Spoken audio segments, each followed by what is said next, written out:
我要你問我關於組織嘅，我要你提議，有時間嗎？我要你提議關於組織嘅，你邊個有嘢講冇關於組織嘅？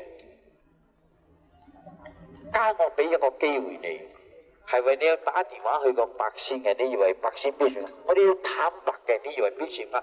點樣你同我去組織白先去改翻去？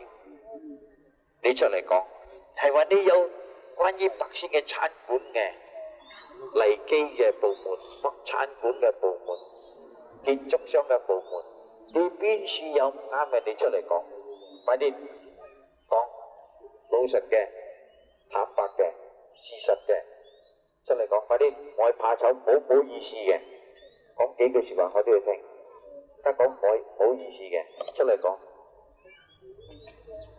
快啲！邊個打個電話喺白先嘅，唔係幾滿意嘅，講俾我聽。有時你打電話喺白先嘅人，白人做咩？你咪講佢咯。有冇？我知啦，提議啦。個個都唔好意思，點解唔好意思指證人啊？你上法庭啊，冇講唔好意思啫嘛，係話你知道嗰個人有槍殺人嘅，你睇到殺人你指認，係佢殺人嘅，係佢賣白粉嘅，我要你咁樣做啊！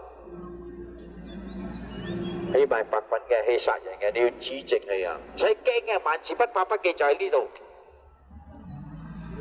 想好睇好聽好講好做好嘅，萬事不怕不記。唔係萬事不怕不記，叫你去